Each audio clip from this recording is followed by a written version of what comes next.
11তম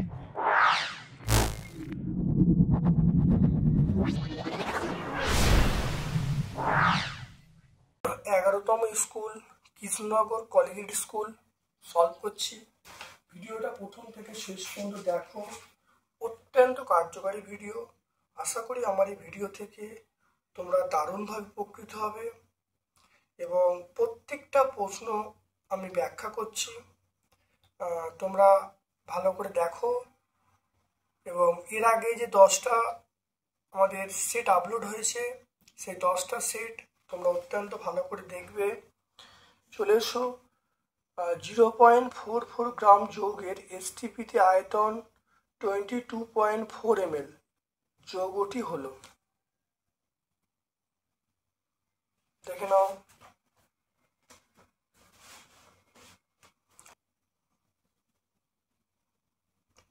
(224 × 10⁻³ এটা দেখো মিলিলিটার মানে 10⁻³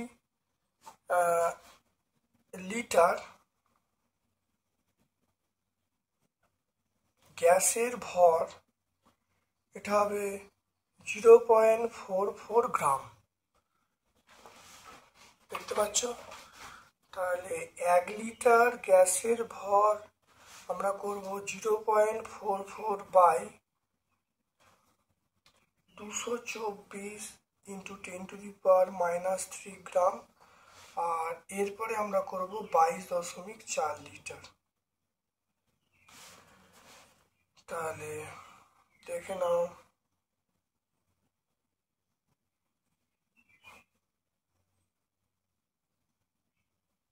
এইটা দেখতে পাচ্ছ?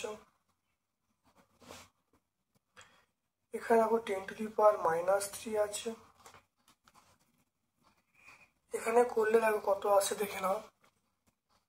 পয়েন্টগুলো তুলে দিই, পয়েন্টগুলো তুলে দিলে তাহলে 44 ইন্টু এটা বাই 224 10⁻³ ইন্টু এখানে দেখো 10, আর এখানে দেখো 100, নিচে 100 বসবে, আর এখানে কত বসবে? 10 বসবে। তাহলে 100 × 10 মানে 1000, 1000 মানে আমরা বলবো 10⁻³।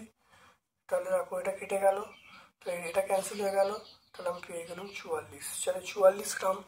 তাহলে এম এর মান আমরা পেয়ে গেলাম 44 গ্রাম। এম বলতে আণবিক যে ভরটা, আণবিক ভরের মান পেয়ে গেলাম 44 গ্রাম। এবার দেখে নাও যে যেটা দেওয়া আছে সেই গ্যাসের ভর 0.44 গ্রাম, একই কত 22.4 কত করলে দেখো 44 গ্রাম বেরোচ্ছে। তাহলে এম এর মান পেয়ে গেলাম 44 গ্রাম। এবার দেখে নাও এম এর মান 44 গ্রাম মানে অপশান এ, দেখে নাও অপশান এটা কত হবে। দেখো অপশান ডি তুমি চলে এসো। অপশান ডি হলো N2 দেখে কেন N2 মানে N2 চলে এসো, এন এর মান তাহলে 2,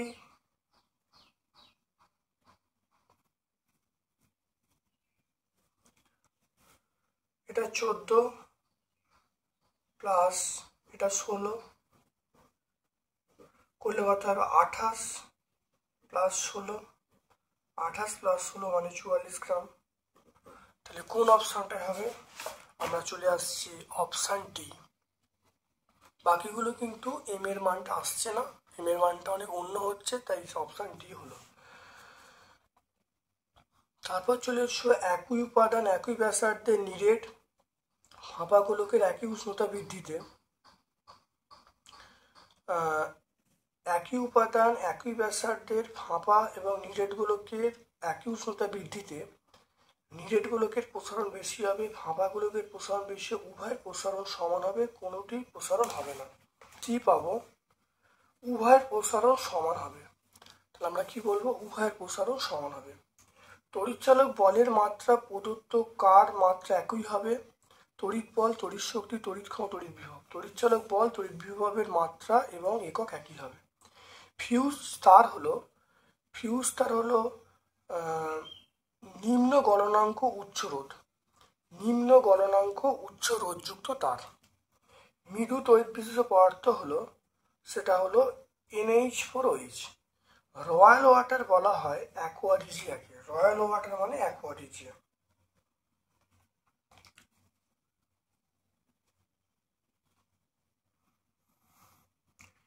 রয়্যাল ওয়াটার বলা হয়, সেটা আমরা বলবো অ্যাকোয়ারিজিয়াম। থার্মিট পদ্ধতিতে বিজারক হিসাবে কাজ করে, সেটা আমরা বলবো অ্যালুমিনিয়াম। থার্মিট পদ্ধতিতে বিজারক হিসাবে কাজ করে আমরা বলবো অ্যালুমিনিয়াম।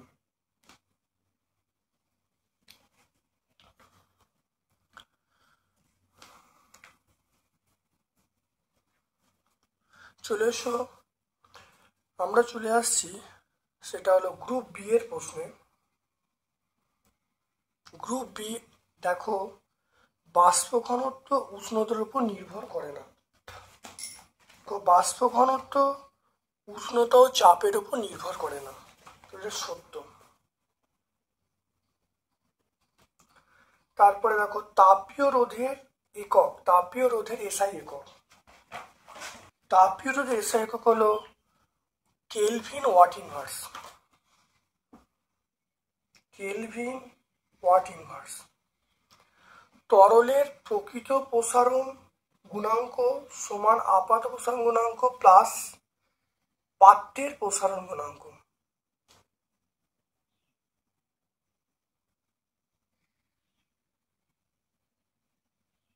পাত্রের প্রসারণ গুণাঙ্ক।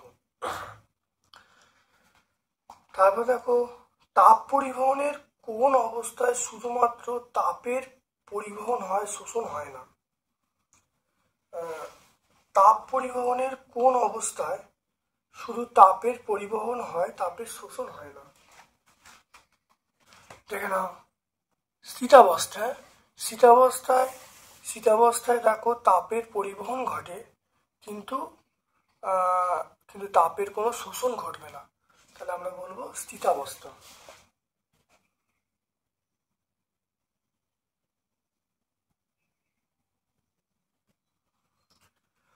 উষ্ণতা বৃদ্ধিতে অর্ধপরিবাহী রোধাঙ্ক কিভাবে পরিবর্তিত হয়?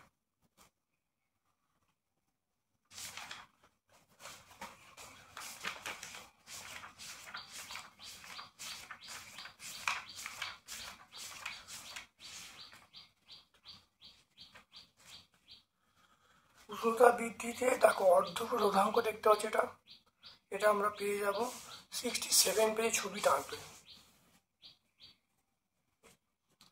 ওহমের সূত্র কোন শর্তে প্রযোজ্য হয়? ওহমের সূত্র দেখো, পরিবাহীর তাপমাত্রা অন্যান্য ভৌত অবস্থা ধ্রুবক থাকলে, তাহলে এই শর্তটা।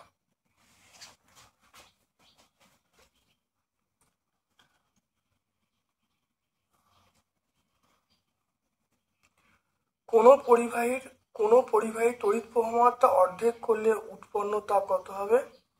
দেখে নাও 2.5টা দেখে নাও।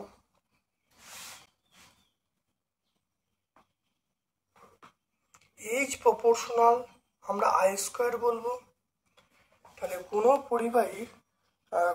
পরিবাহীর প্রবাহমাত্রা অর্ধেক করলে, তাহলে প্রবাহমাত্রা অর্ধেক মানে দেখো এইচ প্রপোর্শনাল আমরা I/2 বলবো। তাহলে দেখে নাও, এটা 1 নম্বর সমীকরণ, এটা 2 নম্বর সমীকরণ। তাহলে আমরা এখান থেকে বলতে পারবো এটা H1 দাও, এটা H2 দাও।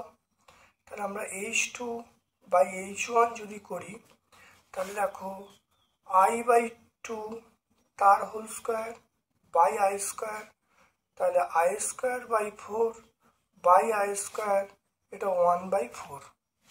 তাহলে এটা হলো H2/H1 সমান 1/4, তাহলে H2 সমান 1/4 H1। দেখে নাও, H2 সমান 1/4 H1।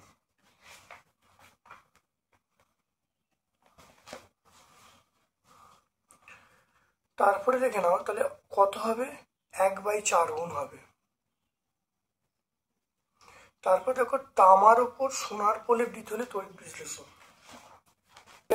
দেখো পটাশিয়াম অরোসায়ানাইড ব্যবহার করবো। দেখতে পাচ্ছ পটাশিয়াম অরোসায়ানাইড। কোন অধাতুকে তড়িৎদ্বার হিসাবে ব্যবহার করা হয়? কোন অধাতুকে তড়িৎদ্বার হিসাবে ব্যবহার করা হয়?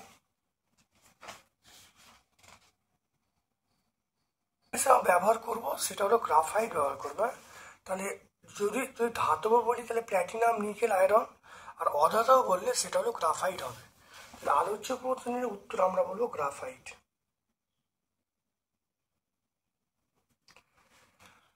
তারপরে দেখো স্পর্শ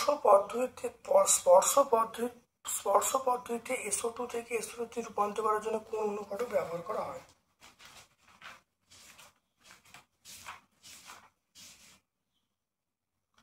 দেখো আমরা কি বলবো, V2O5 দেখো বলো, V2O5 মানে ভ্যানাডিয়াম পেন্টঅক্সাইড অনুঘটক ব্যবহার করব, V2O5। তারপর দেখো লাভলাইন পদ্ধতিতে HCl প্রস্তুতিতে কি ব্যবহার করা হয়? লাভলাইন পদ্ধতিতে HCl প্রস্তুতিতে বিকারক হিসাবে কি ব্যবহার করা হয়? বিকারক হিসাবে আমরা ব্যবহার করি NaCl এবং H2SO4। আমরা বলবো NaCl আর H2SO4 বলবো।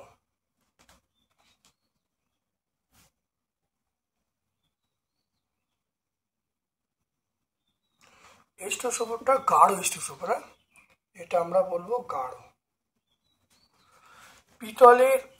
পিতলের উপাদানগুলি লিখতে বলছে। পিতলের উপাদানগুলি দেখো কপার এবং Zn, CuZn।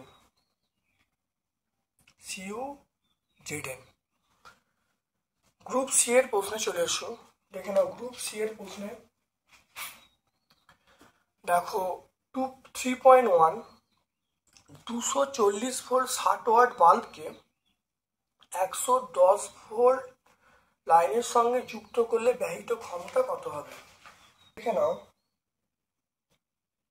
আমরা পি এর মান পাচ্ছি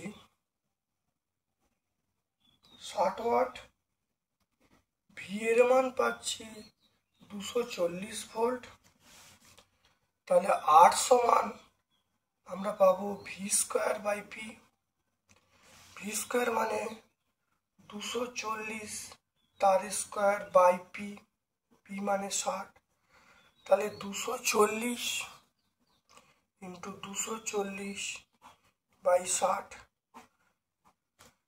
এটা কাটাকুটি করলে কত হচ্ছে? 4 হবে, 4 6 24। তাহলে আর এর মান পেয়ে গেলুম 960। আর এর মান পেয়ে গেলুম কত? 960। তাহলে আর এর মান আমি পেয়ে গেলুম 960 ওহম। তাহলে আর এর মান এটা 960 ওহম পেয়ে গেল।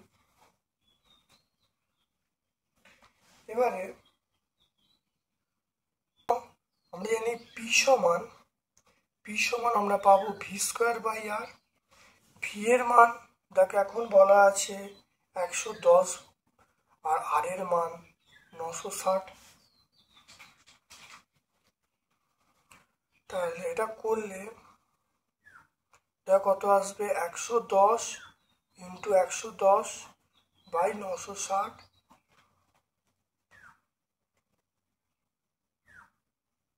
এটা ভাগ করলে আসবে 12.60। তো এটা আসছে, তাহলে আমি পি এর মান পেয়ে গেলাম 12.60 ওয়াট। তাহলে অঙ্কটা এবার বুঝে নাও, পি দেওয়া আছে, ভি দেওয়া আছে, আর বার করলাম। আর মানে বাল্বের রোধ বার করা হলো 960 ওহম। আর এরপর দেখো বলা আছে কত লাইনের সঙ্গে 110 ভোল্ট লাইনের সঙ্গে যোগ করেছি। তাহলে যোগ করলে এখানে ভি স্কোয়ার আর মান বসিয়ে দেখো পি এর মান পেয়ে গেছি, পি মানে পাওয়ার 12.60 ওয়াট।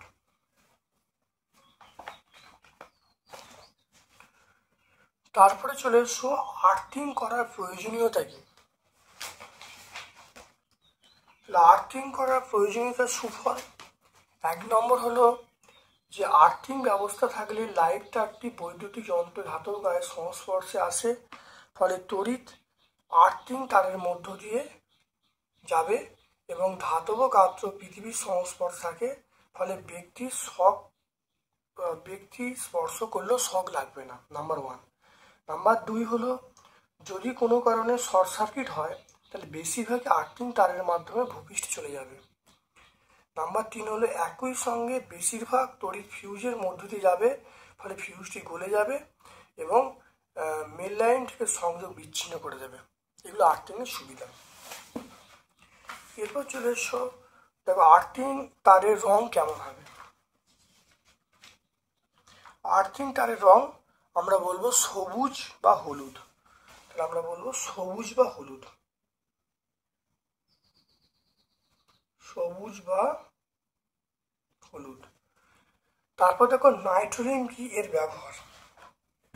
নাইট্রোলিন বলতে ক্যালসিয়াম সাইনামাইড এবং কার্বনের ধূসর মিশ্রণকে নাইট্রোলিন বলবো। এটা জমিতে সার হিসেবে ব্যবহার করা হয়। তারপর দেখো ধূম্রয়মান H2SO4 কি এর ব্যবহার লিখতে বলছে।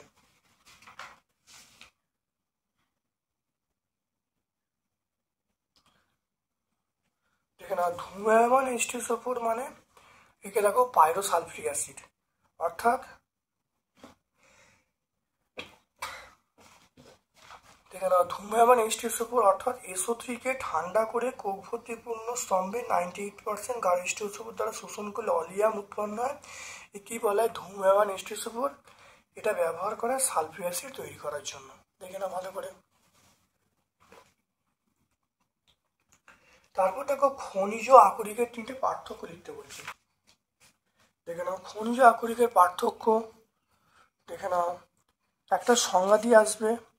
2 নম্বর হলো সব খনিজ আকরিক নয়, কিন্তু সব আকরিক খনিজ। 3 নম্বর পয়েন্ট আমরা উদাহরণ দিয়ে দেবো।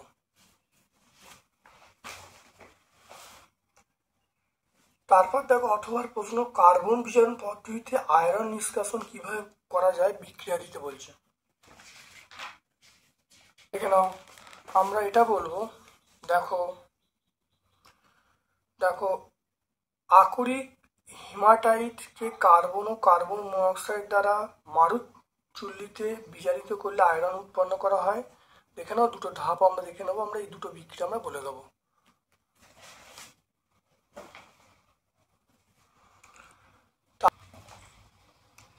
গ্রুপ ডি এর প্রশ্নে চলে এসো।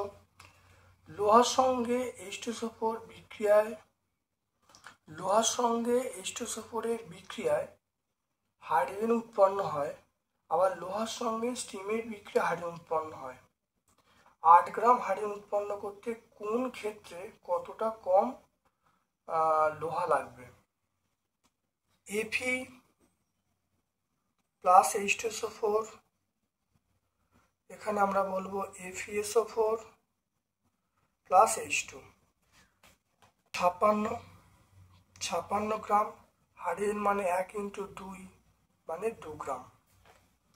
দেখে নাও তাহলে 8 গ্রাম হাইড্রোজেন উৎপন্ন করতে আমি লোহা বার করব। তাহলে দেখে নাও 2 গ্রাম হাইড্রোজেন উৎপন্ন করতে লোহা লাগবে, সেটা হলো 56 গ্রাম। এবারে 8 গ্রাম হাইড্রোজেন উৎপন্ন করতে লোহা লাগবে, সেটা বলবো 56/2 × 8। এটা কাটাকুটি করলে 4 হবে, 224 বলবো, 224 গ্রাম। দেখে নাও তো এটা কত হবে, 224 গ্রাম লোহা লাগবে। এরপরে দেখো বলেছে লোহার সঙ্গে স্ট্রিম যে পাঠালে লোহা, এরপরে দ্বিতীয় ক্ষেত্রে দেখো Fe প্লাস H2O, এটা আমরা বলবো Fe3O4 প্লাস H2। এখানটা 3, এটা হলো 4, এটা হলো 4, দেখতে পাচ্ছ। তাহলে এখানে দেখো 3 × 56 গ্রাম, এখানে হলো 2 × 4 × 2 গ্রাম। দেখে নাও 4 × 2 গ্রাম। তাহলে এখানে দেখো এই 8 গ্রাম, 8 গ্রাম। তাহলে 8 গ্রাম হাইড্রোজেন উৎপন্ন করতে কত লোহা লাগছে, 3 × 56 গ্রাম। দেখো 8 গ্রাম হাইড্রোজেন উৎপন্ন করতে লোহা লাগে কত, 3 × 56 গ্রাম। আর কত বলা আছে, এখানে কত বলা আছে দেখো 8 গ্রামই বলছে, এখানে 8 গ্রামই বলছে। তাহলে 3 × 56 করলে 56 × 3 168। তো এটা করলে কত হবে 168 গ্রাম। তাহলে দ্বিতীয় ক্ষেত্রে দেখো আমার লোহা কম লাগবে, দেখে নাও তাহলে কোন ক্ষেত্রে লোহা কম লাগবে এবং কতটা লোহা কম লাগবে। তাহলে চলে আসছি দ্বিতীয় ক্ষেত্রে। দ্বিতীয় ক্ষেত্রে লোহা কম লাগবে, দ্বিতীয় ক্ষেত্রে লোহা কম লাগবে এবং লোহার পরিমাণ মানে যে লোহাটা কম লাগবে লোহার পরিমাণ মানে মানে কতটা কম লাগবে, তাহলে কম যে লোহাটা লাগবে সেটা হলো 224 মাইনাস কত, সেটা হলো 168 মানে 56 গ্রাম। তাহলে এই যে কম লোহার পরিমাণ হলো আমরা বলবো 56 গ্রাম। দেখতে পাচ্ছ পুরোটা সলভ করে দিলাম, তাহলে কম লোহার পরিমাণ আমরা পেয়ে গেলাম 56 গ্রাম।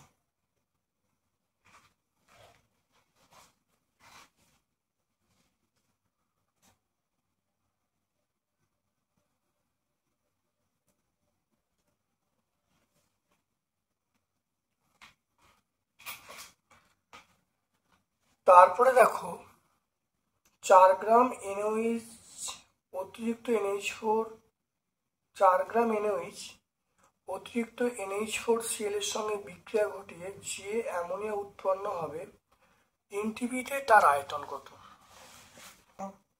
এটা হলো NaOH প্লাস NH4Cl সমান আমরা যেটা বলবো NH3 plus H2O plus NaCl। দেখে নাও ভালো করে, NaOH plus NH4Cl plus NH3 plus H2O plus NaCl। দেখে নাও NaOH মানে, দেখে নাও NaOH মানে আমরা বলবো 23 প্লাস 16 প্লাস 1, এটা করলে আমরা বলবো 40 গ্রাম।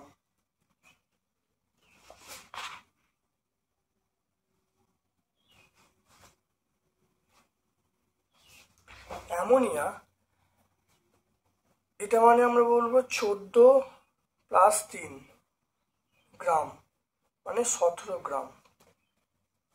প্রশ্নে চলে এসো 4 গ্রাম NaOH তৈরি করতে 4 গ্রাম NaOH অতিরিক্ত NH4Cl এর বিক্রিয়া করে যে পরিমাণ অ্যামোনিয়া উৎপন্ন করবে এনটিপিতে তার আয়তন কত। এনটিপিতে কত বলবো 22.4 লিটার। তাহলে 17 গ্রাম মানে আমরা এনটিপিতে আয়তন বলবো 22.4 লিটার। তাহলে 40 গ্রাম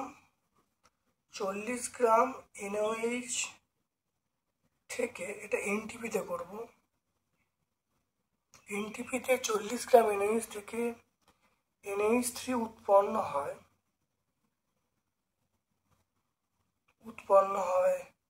22.4 লিটার। তাহলে 1 গ্রাম NaOH উৎপন্ন হয় 22.4 বাই 40, আর কত বলা আছে 4 গ্রাম 22.4 ইন্টু 4 বাই 40।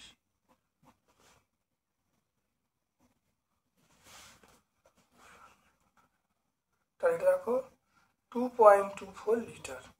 তাহলে 2.24 লিটার এটা আমরা পেয়ে যাব।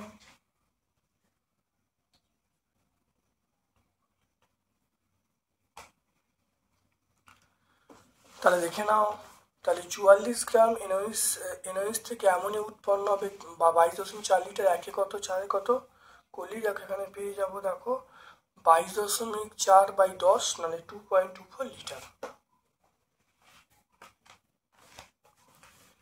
এরপর দেখে নাও 4.2 কঠিন পদার্থের মধ্য দিয়ে তাপের পরিবহন কোন 3টি বিষয়ের উপর নির্ভর করে।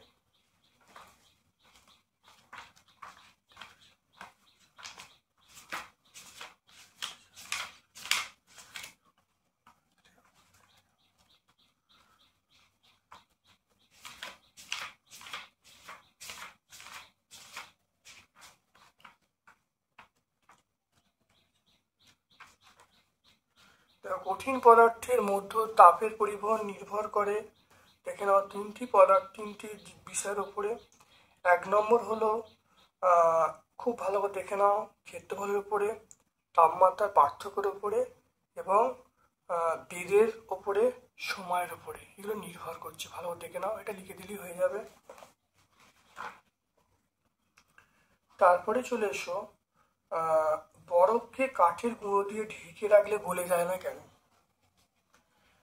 কাঠের গুঁড়ো হলো তাপের কুপরিবাহী, ফলে কুপরিবাহী হওয়ার জন্য বাইরের তাপ ভেতরে ও ভেতরের তাপ বাইরে যেতে পারে না, তাহলে বরফ গলে না। এটুকু লিখলেই হবে। তারপরে প্রশ্ন চলে এসো, 10 সেন্টিমিটার বাহু বিশিষ্ট একটি ধাতব ঘনকের এক প্রান্তে 100 ডিগ্রি সেন্টিগ্রেড স্টিমে, অন্য প্রান্তে 0 সেন্টিগ্রেড বরফের মধ্যে যুক্ত আছে। ধাতু তাপ পরিবাহিতাঙ্ক বলা আছে, 5 মিনিটে কতটা বরফ গলবে সেটা বার করতে বলেছে। খুব ইম্পর্টেন্ট অঙ্ক, দেখে নাও অঙ্কটা।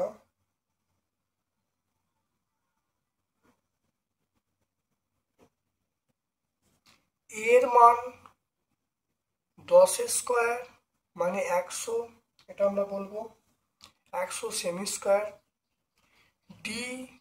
ডি মানে 10 বর্গ, একটা বর্গাকার পাত আছে, বর্গাকার পাতের যে ডিটা মানে 10 সেন্টিমিটার বলবো। তারপরে দেখো তাপমাত্রার পার্থক্য θ1 মাইনাস θ2, এদিকটা যদি 100 ডিগ্রি সেন্টিগ্রেড হয়, এটা 0 ডিগ্রি সেন্টিগ্রেড, তাহলে 100 ডিগ্রি মাইনাস 0 ডিগ্রি সমান আমরা বলবো 100 ডিগ্রি সেন্টিগ্রেড, এটা পেয়ে গেলাম। তারপরে দেখো কে এর মান 0.5 সিজিএস ইউনিট। টি এর মান দেখো পেয়ে গেলাম 5 মিনিট। 5 মিনিট মানে আমরা বলবো 5 × 60, 5 × 60 মানে 300 সেকেন্ড, এটা আমরা বলবো।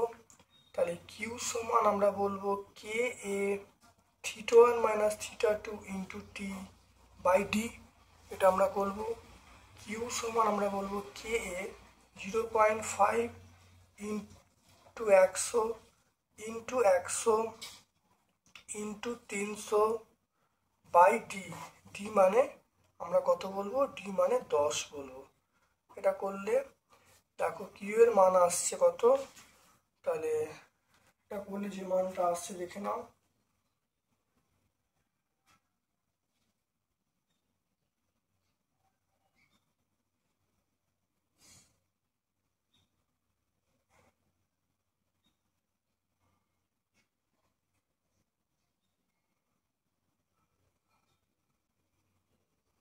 এটা করলে আসছে দেখো 15 ইন্টু 10⁴ ক্যালোরি, এটা আসছে। আমরা জানি কিউ সমান ml, তাহলে এখানে m ইন্টু এল মানে বরফ গলনের লিনতাপ, বরফ গলনের লিনতাপ m ইন্টু 80, তাহলে দুটো ইকুয়াল করছি। m মানে বরফ, m মানে বরফের পরিমাণ, m মানে বরফের পরিমাণ। তাহলে এখানে দেখো m ইন্টু 80 সমান 15 ইন্টু 10⁴, তাহলে m সমান আমরা বলবো 15 ইন্টু 10⁴ বাই 80।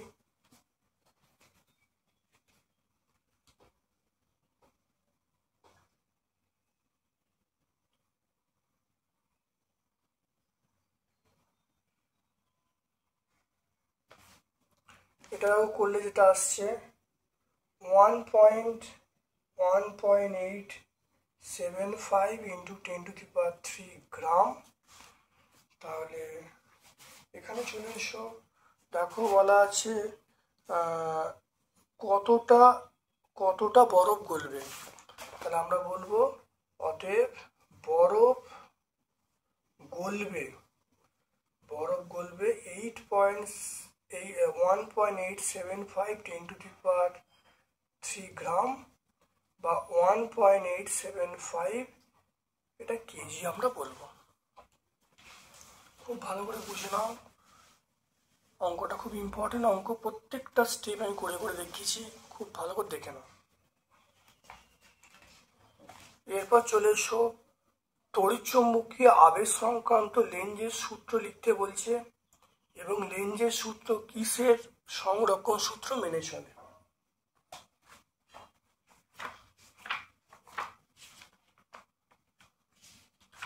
দেখে নাও, লেঞ্জের সূত্র দেখতে পাচ্ছ, এটা আমরা বলবো শক্তি সংরক্ষণ সূত্র মেনে চলে। তাহলে আমরা শক্তি বলবো। এখানে আমরা কোন সূত্র বলবো? এটা শক্তি সংরক্ষণ সূত্র মেনে চলে। তারপর দেখে নাও 4.4 একটা অঙ্ক আছে।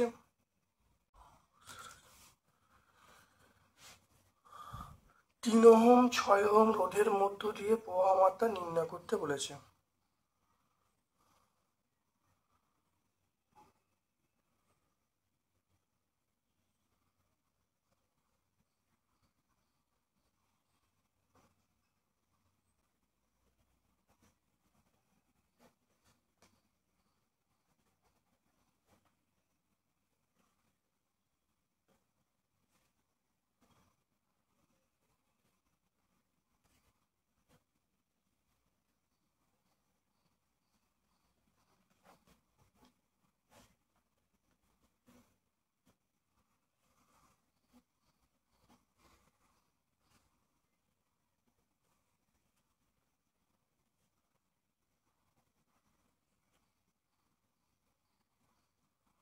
দেখে নাও ভালো করে।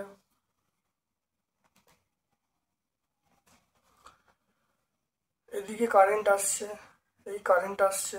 দেখে নাও, এই মূল প্রবাহ মাত্রা আমি প্রথম বার করছি আই। মূল প্রবাহ মাত্রাটা কি? প্রথম দেখো, এইটা এর সঙ্গে কোন সমবায়? সমান্তর সমবায় আছে। তাহলে মোট রোধ কত হবে? মোট রোধ দেখে নাও 3 × 6/3 + 6 প্লাস এই 4 ওহমটা। তাহলে 3 × 6/9 + 4, এটা কাটাকাটি করলে 3, এটা করলে 2, 4 + 2, 4 + 2 মানে আমরা বলবো 6 ওহম। 4 + 2 আমরা কত বলবো? 4 + 2 আমরা বলবো 6 ওহম। এটা কিন্তু খুব ভালো করে মনে রাখতে হবে, 6 ওহম। এরপর দেখো, আমরা জানি ভি সমান আইআর। ভি সমান আইআর বলবো। ভি সমান আইআর বলতে এখানে ভি এর মান 12, তাহলে 12, আর এর মান কত? 6। তাহলে এখান থেকে আমরা আই এর মান পেয়ে যাব 12/6, আই মানে পেয়ে গেলাম 2 অ্যাম্পিয়ার। 3 ওহম এবং 6 ওহম, তাহলে আমরা এখানে মূল প্রবাহ মাত্রা, এখানে আমার তাহলে মূল প্রবাহ মাত্রা, তাহলে বর্তনীর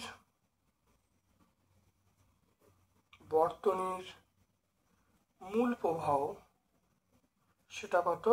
2 অ্যাম্পিয়ার। দেখে নাও, বর্তনীর মূল প্রবাহ মাত্রা সেটা আমরা 2 অ্যাম্পিয়ার পেয়ে গেলাম।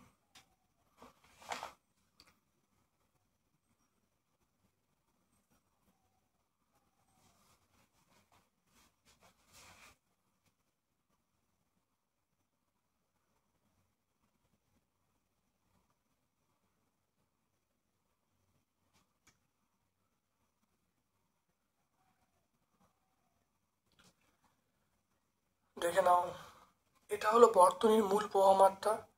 এবারে এইটার মধ্য দিয়ে দেখো 3 ওহমের মধ্য দিয়ে আই ওহম প্রবাহ মাত্রা যায়। তাহলে আমরা আই ওহম সমান কি বলবো? আই ওহম সমান বলবো অন্য রোধ। আই ওহম সমান আমরা কি বলবো?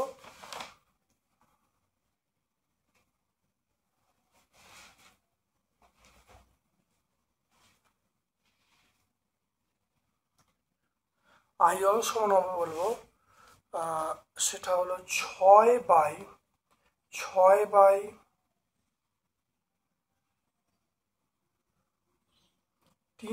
6 ইন্টু মূল প্রবাহ মাত্রা। I2 মানে আমরা কি বলবো? I2 মানে হলো 3/3 + 6 ইন্টু মূল প্রবাহ মাত্রা।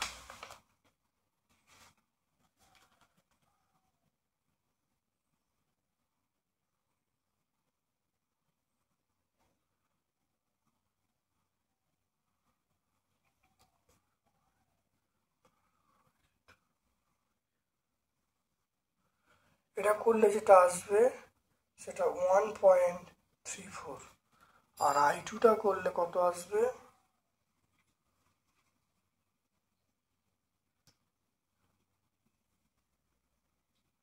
এটা করলে আসবে 0.0.0.66, অ্যাম্পিয়ার। তাহলে যদি পরীক্ষা দেখে নাও, তাহলে এই এর মোট রোধ কত হবে, এই দুটো সমান্তর সমবায় আছে, তাহলে সমান্তর সমবায় সূত্র প্লাস শ্রেণীর সমবায় সূত্র ফেলেছি, তাহলে এটা ইন্টু এটা বাই এটা প্লাস এটা প্লাস এই রোধটা, মোট রোধ বার করেছি, ভি সমান IR করেছি, ভি মানে দেখো এখানে তড়িৎচালক বল 12, তাহলে I এর মান পেয়ে গেছি 2 অ্যাম্পিয়ার। এবারে বলেছি এই 3 এবং 6 এর মধ্যে রোধ কত। মনে রাখবে সমান্তর সমবায় 3 ওহম রোধের মধ্য দিয়ে প্রবাহমাত্রা বার করার নিয়ম হলো, একটা সূত্র আছে যে অন্য রোধ বাই মোট রোধ ইন্টু মোট প্রবাহমাত্রা।